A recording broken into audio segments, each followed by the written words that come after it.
Hey, I'm Noam Weissman, and you're listening to Unpacking Israeli History, the podcast that takes a deep dive into some of the most intense, historically fascinating, and often misunderstood events and stories linked to Israeli history. Before we start, you know how to reach me, Noam at JewishUnpacked.com. Love hearing from you. Again, Noam at JewishUnpacked.com. I really like hearing from you. It's great. Okay, yalla, let's do this. The early 2010s were rough for me. I was in my mid-20s, which is simultaneously a great time and a nightmare. On the one hand, enjoy the last few social years you have before your idea of a wild night becomes bed by 9 o'clock. On the other, enjoy the weekly panic spiral about whether or not your life is headed in the right direction. I was juggling a full-time job and grad school and family life, including a new baby. Newspaper headlines kept trying to make the phrase "the naughty oddies" happen. But all that was a walk in the park compared to the real reason that the 2010s stunk so much for me. Which is that for a solid 5-year period, every single one of my friends was obsessed with Settlers of Catan, or Settlers as they call it. For those of you lucky enough to be unfamiliar, Settlers of Catan is a board game, and I hate board games. I've always hated them. Sorry if that makes me sound like a curmudgeon, but I don't get the point. I have no interest in becoming a real estate mogul a la Monopoly, or conquering continents a la Risk or Domination. Do not talk to me about surviving a pandemic a la Pandemic, and do not ask me to play Life or Boggle or Scrabble or Exploding Kittens, and please do not even try to explain to me what Exploding Kittens is about, because I don't care. Sorry if that was harsh. So when the entire world and its brother got obsessed with Settlers of Catan, losing endless Shabbat afternoons to this freaking game, I realized I'd either had to get new friends or else accept that I'm a miserable curmudgeon, like I said. To those unfamiliar, board games in the observant Jewish world is a thing because, no electricity. Anywho, guess which one I did? Come on. You can't be the Israel education guy, trademark pending, and not have thoughts and feelings about a game called Settlers of Catan. Thoughts like, why did they rebrand from Settlers of Catan to simply Catan? Is it because Settlers is a contentious word? Is it because no one wants to associate their fun game night with ethical dilemmas like, why am I so attracted to the idea of building a community from scratch? Is settler a bad word? Should we be doing land acknowledgement for the island of Catan? Maybe just call them communities of Catan. I'm a sucker for a good alliteration. And okay, yes, maybe that all sounds ridiculous, but I don't think it is underneath.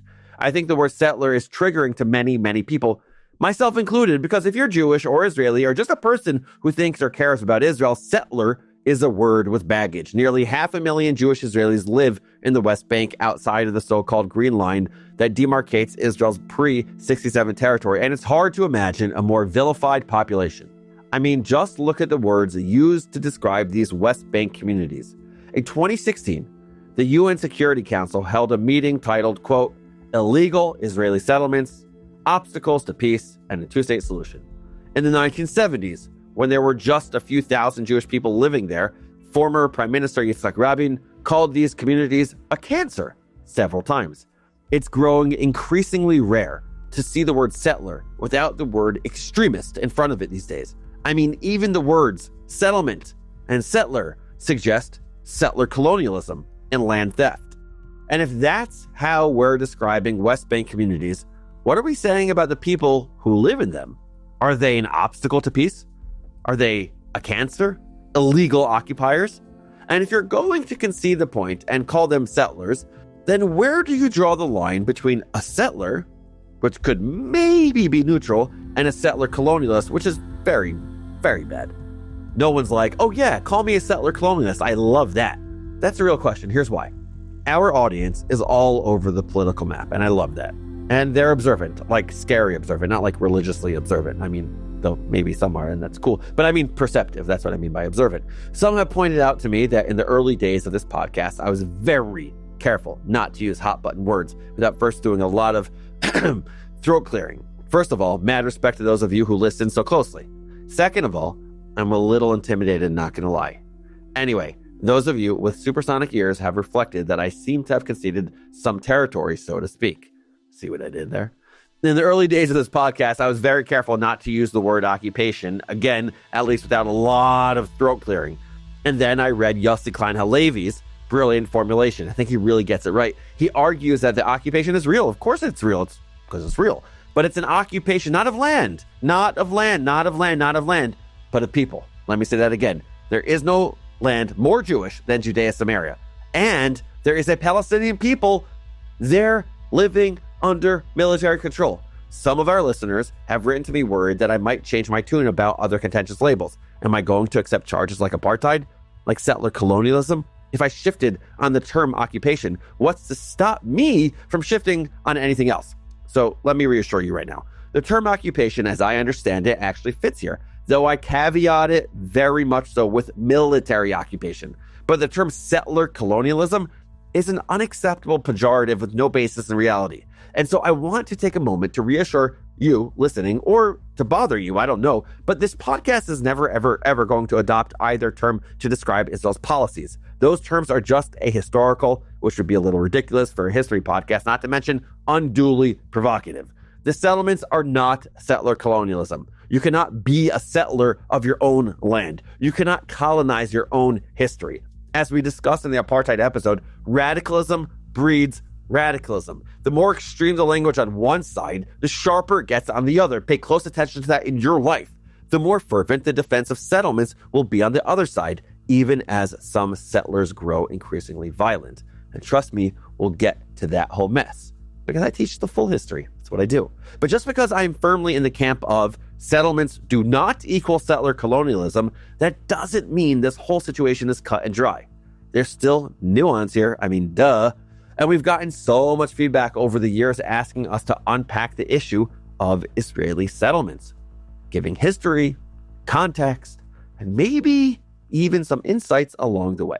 So for the next 2 weeks, that's exactly what we're going to do. Yup, folks, it's another two-parter. What can I say?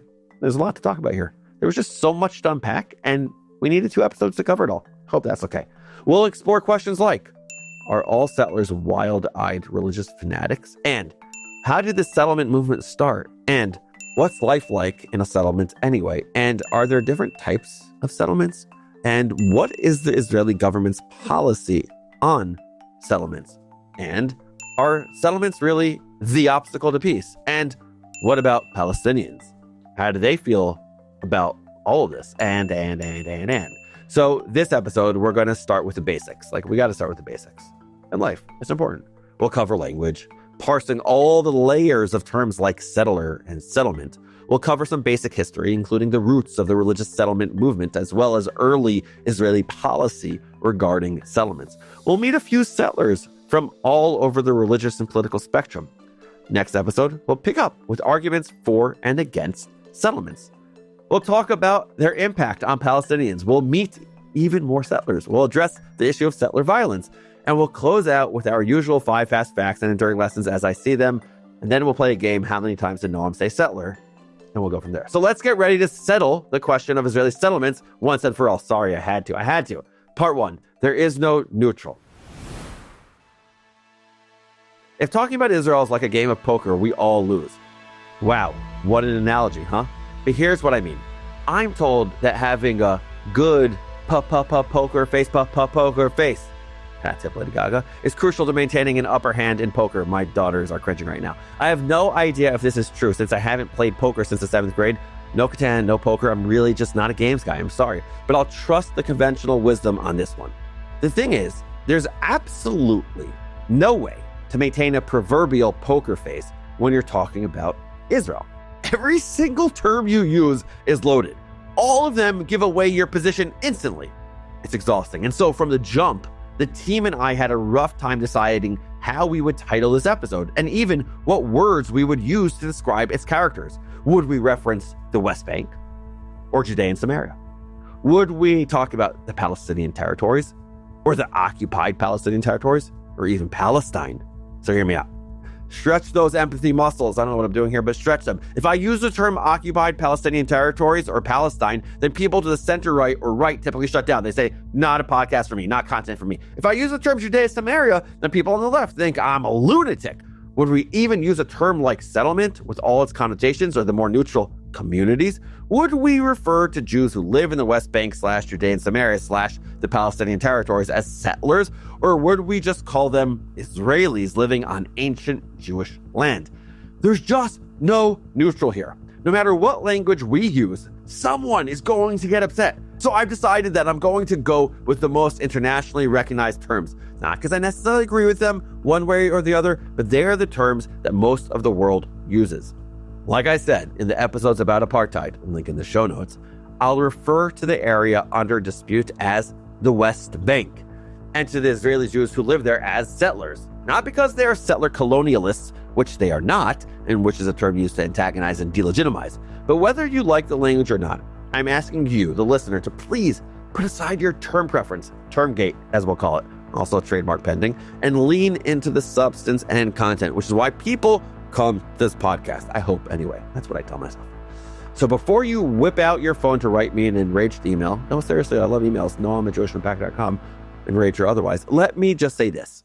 Jewish communities have existed in this region continuously for thousands of years. No matter what you call this land or what you think its boundaries should be, it is seeded with Jewish and biblical history. To this day, you can still find coins from the time of Bar Kokhba in the Judean desert 2,000 years ago, Torah scrolls from the First Temple period secreted away in Jerusalem's valleys 2,500 years ago, and Bronze Age pottery all over the West Bank. By the way, we're planning to cover all of this ancient history in depth later this season. There will be nerd corners galore. I cannot wait. I know you can't either. I won't pretend that history is apolitical. Of course it isn't. That was a double negative, meaning it is political. You're talking about a story that is thousands of years old, and that remains fundamental to the way millions of people identify themselves. So I understand why many Jewish people bristle when they hear the term settler. How can you be a settler in your own land, in the place where your history began? And what is a settler anyway? Okay. According to the late Australian scholar Patrick Wolfe, a settler is someone who engages in settler colonialism, which he defines as follows. Europeans went to places like Australia, North America, or Palestine, not in order primarily to exploit the natives, although they certainly did so, but that wasn't their primary intention. They went rather to replace the natives. They went to become Australians, to stay there over the generations, which is an entirely different kind of formation. The logic of settler colonialism, being a project of replacement, is first and foremost one of elimination. It's not premised upon exploiting the natives, it's premised upon removing them and taking their place. You catch that? According to Wolfe, settler colonialism is when people show up and kick out or kill the natives to replace them. And that's exactly how some folks describe the Jewish communities in the West Bank.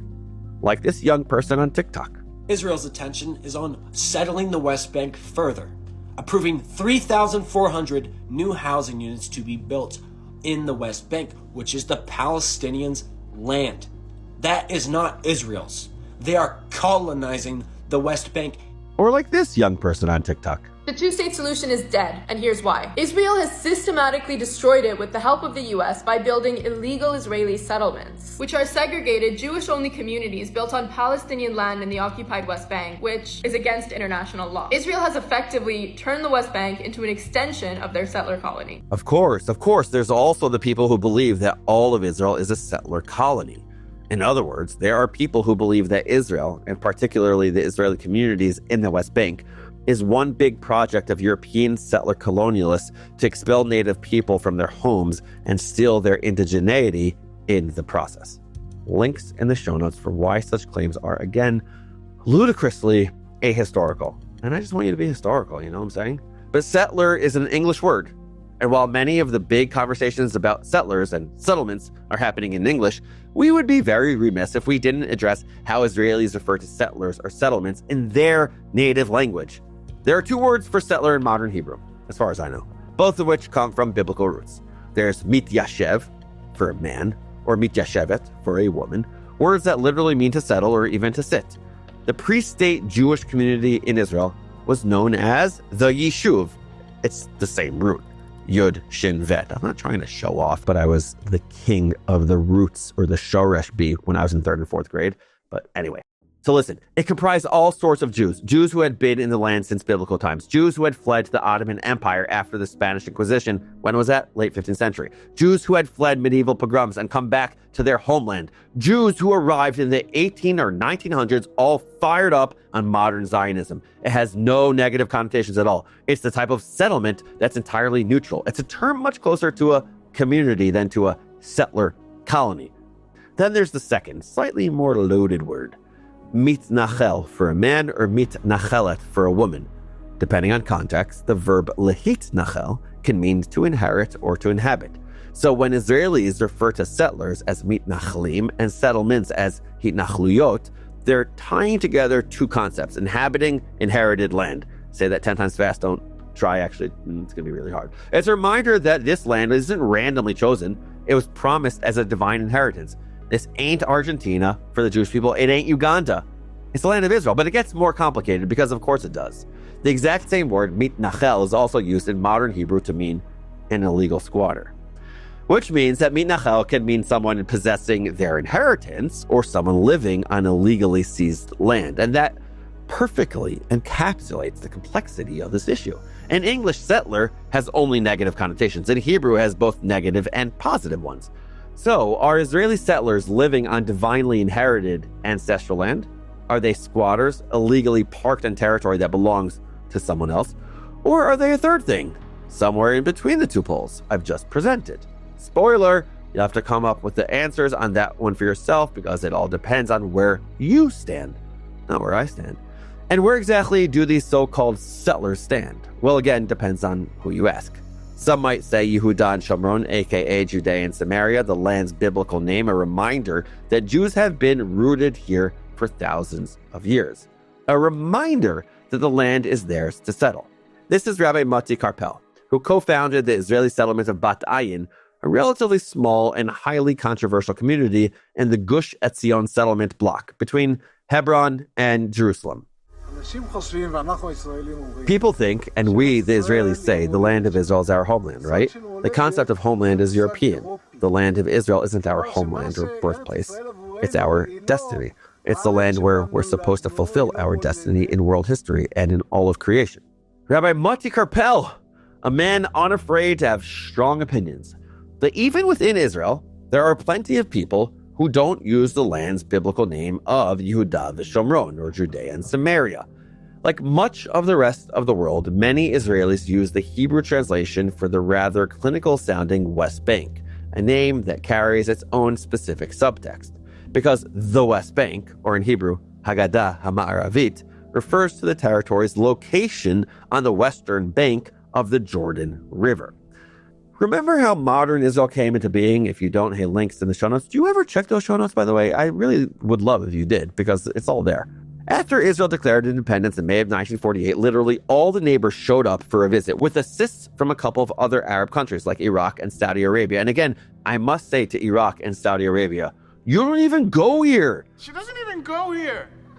Anyway, Israel won the ensuing war, coming out with a lot more territory than it had originally been allotted by the UN.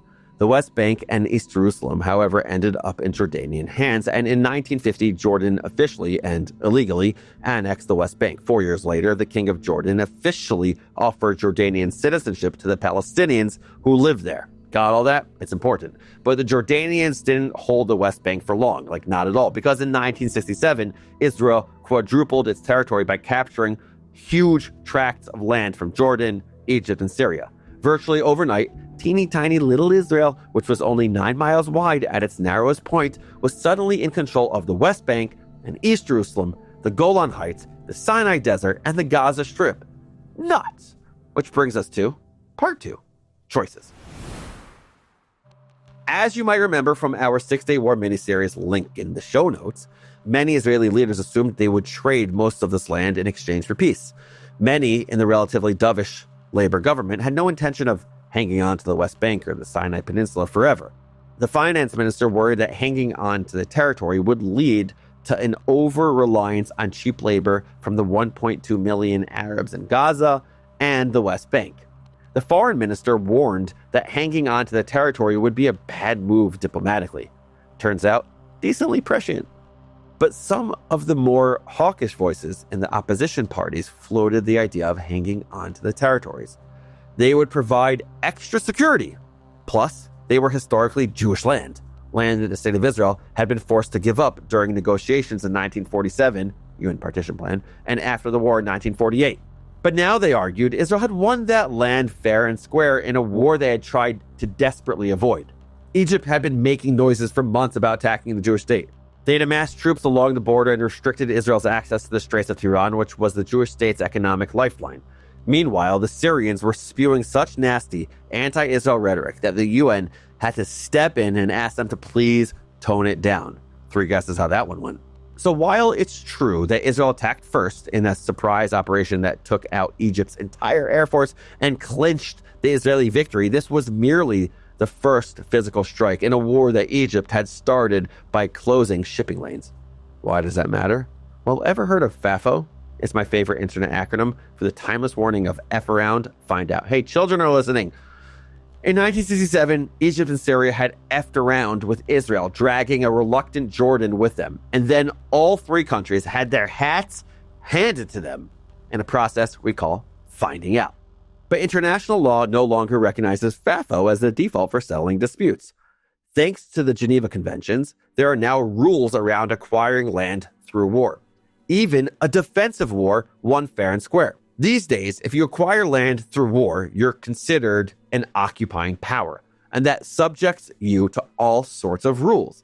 You can't kick anyone out of the territory you've acquired unless there's a pressing security or military need to do so. You can't move your own citizens into this land either, even if it's uninhabited, because under international law, you're not actually allowed to hold on to land acquired in war.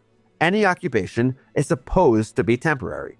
But after the 6-Day War, Israel captured territory, which is technically prohibited by the 4th Geneva Convention. It's still holding that territory, which is also prohibited by the 4th Geneva Convention. And most relevant to our episode, it has allowed its own citizens to move into that territory, in some cases, displacing people who already lived there. And that's why the United Nations considers the Golan Heights, East Jerusalem, and the West Bank to be illegally occupied, and the Jewish communities of the West Bank to be illegal. The UN Security Council has passed a resolution urging Israel to stop building settlements on occupied Palestinian territory, including East Jerusalem. It calls the settlements a flagrant violation under international law. The UN's top court, the International Court of Justice, has delivered an advisory opinion outlining that Israel's settlement of Palestinian territories are in breach of international law. Oof, so that's not great, right? Not so fast. Some scholars on the other side reject the premise that Israel is an occupying force.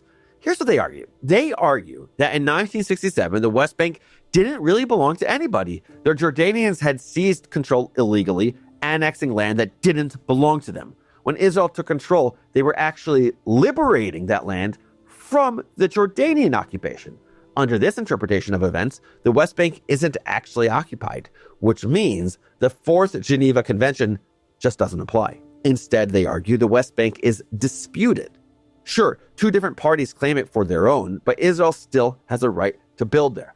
This isn't a widely accepted opinion, but it's an opinion held by a number of experts in international law, and that's important to state. This is Eugene Kontorovich, an expert in international law, and Nerd Corner Alert, maritime piracy. That's a different episode.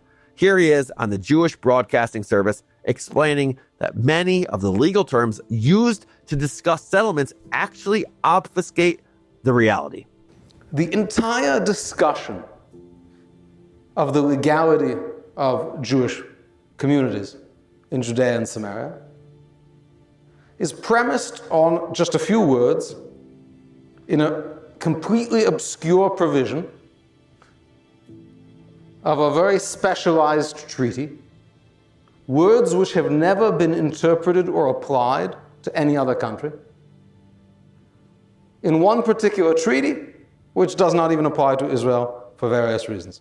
And the relevant sentence, what do people mean when they say settlements are illegal?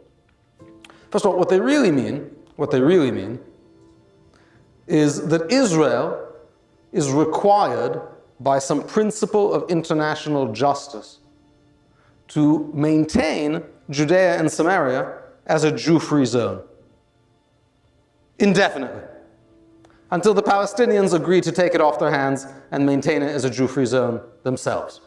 But pending that, Israel is obligated to ensure that the areas from which Jordan expelled the Jews in 1949 remain depopulated of Jews indefinitely. And that is a fairly shocking proposition when put in those terms. That's why people want to talk about it as the legality of settlements. Because when it's translated into what it means, that Israel must maintain a Jew-free zone, it doesn't sound as nice. Which gets us to the fact that Israel has offered multiple deals to Palestinian leadership, all of which have been refused. So what exactly should it do with this land that Palestinians themselves refuse to accept? And still others argue that there are important security considerations to bear in mind when you think about West Bank settlements. And I promise, we're going to get into all of it. We will. We'll get there. But not yet, because right now we're still in 1967, not literally, but in this episode. As the Israeli government grappled with the status of their newly captured territory, one group of private citizens was ready to set up communities on these newly acquired lands stat. And they answer to a higher power than the UN. Just 1 month before the Six-Day War, on Israel's 19th birthday, Rabbi Tzvi Yehuda Kook gave a speech that many later came to regard as prophetic. Rav Kook, as he is known, is one of the founders of the philosophy of religious Zionism, a movement that sees the establishment of the State of Israel as the first step towards the Messianic era. That Independence Day, Rav Kook lamented his fractured country. Quote, 19 years ago, on the night when news of the United Nations decision in favor of the resurrection of the State of Israel reached us, when the people streamed into the streets to celebrate and rejoice, I could not go out and join in the jubilation. I sat alone and silent. A burden lay upon me. During those first hours, I could not resign myself to what had been done. I could not accept the fact that indeed they have divided my land. Yes, where is our Hebron? Have we forgotten her? Where is our Shechem, our Jericho? Where? Have we forgotten them? And what about all the land beyond the Jordan? Each and every clod of earth, every region, hill, valley, every plot of land that is part of the land of Israel. Have we the right to give up even one grain of the land of God? On that night, 19 years ago, I sat trembling in every limb of my body, wounded, cut, torn to pieces. I could not rejoice. This speech might have disappeared into the annals of history, remembered only by Rav Kook's students and scholars of the period, if not for the war that erupted 3 weeks later. Where's our Hebron? Rav Kook had asked. Less than a month later, he got his answer. It's right here, under Israeli control, along with our Shechem, our Jericho, our united Jerusalem. And now that this historically and religiously significant territory was in Israeli Jewish hands, many of Rav Kook's students leapt at the chance to reestablish a Jewish presence in some of Judaism's most storied cities. To them, the land was not occupied at all. It was liberated. They had freed their ancestral homelands from an enemy that had barred them from their holiest places. Nerd corner alert. Here's a not-so-fun fact. During the 19 years that the Jordanians held East Jerusalem, not a single Jew was allowed to visit any of our holy sites. Not the Western Wall or Kotel, not Hebron or the tombs of Rachel and Joseph. Nice, huh? So quite honestly, I'm sympathetic to Jewish folks, religious or otherwise, who saw these holy sites as liberated rather than occupied. They hadn't been free to visit these sacred places, their sacred spaces, in 19 years. But after the Six-Day War, the Israeli government ensured that these sacred sites were freely accessible to people of all religions. Links in the show notes for more on that. This is Rabbi Moshe Levinger, one of the leaders of the newborn settlement movement, better known by its Hebrew name, Gush Emunim, the Block of the Faithful, describing the Jewish communities that sprang up in the West Bank after the Six-Day War.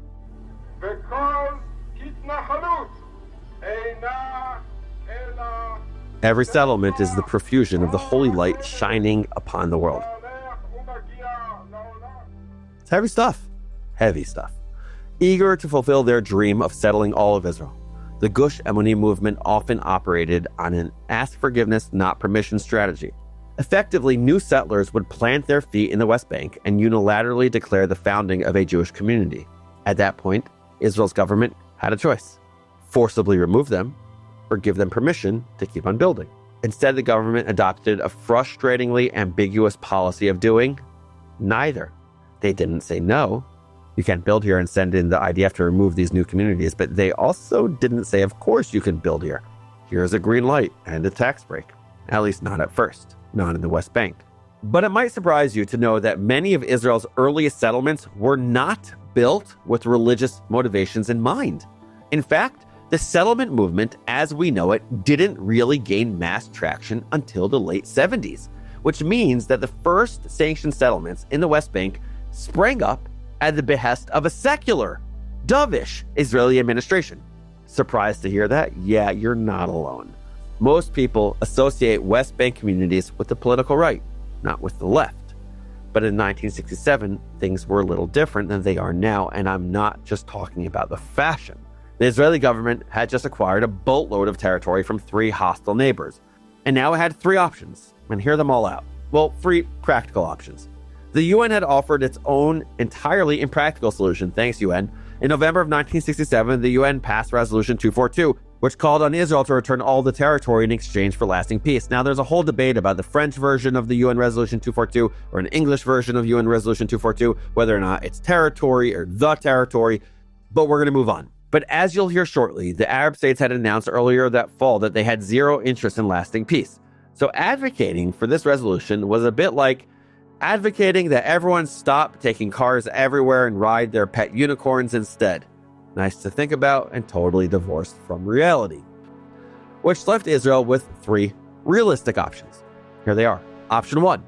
Return all the territory to the Arab states unilaterally without asking for anything in return. Not peace, not recognition, nothing. Not to shock you too much, but this was the least popular option. In fact, I can only think of 2 major voices within Israel who called for it. One was David Ben-Gurion, the country's first prime minister, though he later changed his tune, and dramatically so. The other was a philosopher named Yishai Leibovitz, who warned presciently of the moral dangers of military occupation, or what he just called occupation. But neither Ben-Gurion nor Leibovitz had any real political power, and their calls to return the territory weren't considered very seriously. Israel had just won a war, and it was not about to make any unilateral concessions to the countries it had just trounced so thoroughly, especially considering their chilly reception to such overtures. That left option 2. Most of the Israeli establishment assumed that they would use the territory as a bargaining chip for any future negotiation. The Arab countries wanted their lands back. Great. Israel would hand it over in exchange for peace, real peace, and full diplomatic recognition. In fact, the Israelis were so confident in option 2 that they figured they would only hang on to the territory for a couple of months before most of it went straight back to Jordan and Egypt. But there was a tiny fly in the ointment. I love that phrase. One teeny, tiny, insignificant, minuscule detail that threw this whole plan into chaos. The Arab countries had no interest in negotiating. In fact, just a couple of months after the war, but before the UN passed Resolution 242, the Arab League got together in Khartoum, in Sudan, and drafted an agreement that would come to be known informally as the 3 no's. No peace with Israel. No recognition of Israel. No negotiation with Israel. As the Israeli foreign minister Abba Eban later quipped, the 6-day war was, quote, the first war in history that on the morrow the victor sued for peace and the vanquished called for unconditional surrender. Until the Arab world decided to negotiate, option 2 was out, and as usual, the UN's resolutions were hilariously out of touch with reality. But there was a third option too. What if the Israelis just hung on to the land? What if they even annexed some of it, incorporating it into the larger state? After all, the Israelis had won the war fair and square, and much of this land was ancient Jewish territory. Hanging onto it would be a rectification of sorts, a righting of ancient wrongs. For certain territories, option 3 was a given. There was no way Israel was handing East Jerusalem and all its holy sites back to the Jordanians, who, as I said before, hadn't exactly safeguarded the Jewish people's right to worship freely at their holiest sites.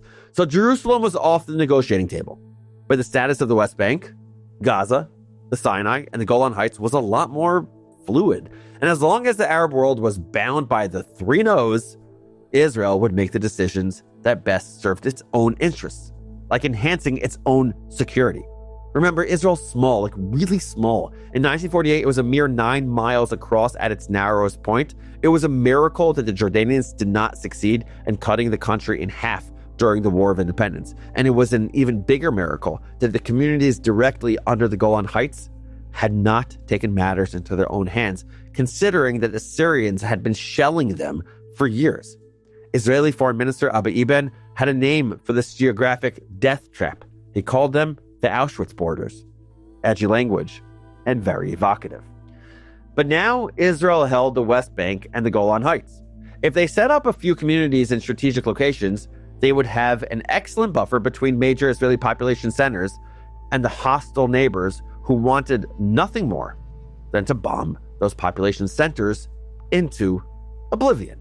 So the Israeli government combined elements of option 2, using the territory as a bargaining chip, and option 3, hanging on to the land. They would build a couple of Jewish communities in strategic territory to establish a new line of defense against hostile neighbors. In order to lure folks to live there, they would provide tax incentives and subsidize the construction costs. If Arab nations ever felt like entering peace talks, this handful of Jewish communities might just sway negotiations in Israel's favor. After all, it's impractical to give up densely populated, built-up territory, but if needed, these settlements could always be uprooted in exchange for lasting peace. So as a few hardliners from the bloc of the faithful prepared to resettle the holy city of Hebron in the West Bank, Israel's secular left-wing, relatively dovish government greenlit a handful of settlements in strategic locations, mostly in the Golan Heights and around Jerusalem. But I would be lying if I told you security was the only concern of the government. Governments, after all, are made up of people. And people are swayed by emotion, by history, by stories with a satisfying narrative arc. And there are few communities in Israel whose narrative arc is as satisfying as the Etzion bloc. Back in 48, 4 small, vulnerable Jewish communities nestled in the Judean hills between the holy cities of Hebron and Jerusalem. Kfar Etzion, Masdot, Yitzchak, Ein Srim, and Revadim were isolated, surrounded entirely by hostile neighbors. Though they'd repelled a couple of attacks, they understood just how vulnerable they were. As I relayed in a previous episode, they surrendered on the same day that David Ben-Gurion declared independence, and in response, Arab forces massacred 127 of Etzion's men and women, some of whom had already surrendered, leaving their bodies to rot in a field for the next year and a half. The remaining survivors were taken prisoner by Jordan, where they would remain until their release in March of 1949, as the war wound down and each side began to consider armistice agreements. But their communities were razed to the ground. For the next 19 years, Gush Etzion was in Jordanian hands. During the 1948 war, Jordan expelled 17,000 Jews from the West Bank, and until 1967, the territory was 100% free of Jews, what people called Judenrein. Very evocative. So when the grown-up children of Etzion's original inhabitants coaxed the Israeli government to let them rebuild, the government said, yes. You gotta admit, it's hard to resist a narrative arc this satisfying. Yossi Ron was a year old when his parents were murdered in the assault on Kfar Etzion. 20 years later, as the children of Etzion prepared to rebuild, he was a university student who took time from his studies to help with the project. Here he is in 2014, a man in his 60s telling the Jewish Broadcasting Service how much the community meant to him. I felt, proud and pride about this being part of this building. Today, part of the committee of the children of Kfar Etzion really take care of the memorial of Kfar Etzion. So we're investing quite a lot of time in Kfar Etzion, a lot of friends there. Kfar Etzion wasn't the only settlement with deep emotional resonance. Remember Rabbi Moshe Levinger, who I quoted before? In 1968, he and his wife decided to spend Passover in Hebron. Along with 30 other families, they set up shop at the Park Hotel in the center of the city. But when the holiday ended, they just didn't leave. For 3 years, these families lived in limbo in one of Judaism's holiest cities, until the government finally allowed them to build an official community on the edge of the city known today as Kiryat Arba. For nearly a decade, Kfar Etzion and Kiryat Arba were the only official government-sanctioned settlements deep in the West Bank. Even as other communities sprang up in the Golan Heights, East Jerusalem, and the Jordan Valley, the Israeli considered the West Bank as territory that would one day be returned to Jordan in exchange for peace. From 67 to 77, Israel built 32 settlements, many of them small, no more than a few hundred people. All that changed with the election of 1977, which utterly upended the entire Israeli political establishment and changed the settlement movement forever. 5 years before this election in 1972, there were 1,182 Jewish settlers in the West Bank. That's all. 6 years later, there were nearly 23,000. By 2024, there are, depending on who you ask, just under or just over 500,000. 500,000 in a country of roughly 7 million Jews. So the election of 77 changed a lot. Next week, you'll learn how and why. Unpacking Israeli History is a production of Unpacked, a division of OpenDor Media. Check out JewishUnpacked.com for everything Unpacked related and subscribe to our other podcasts. And as always, you can find me at Noam@JewishUnpacked.com. It's possible your email might even get on the show. Pretty cool.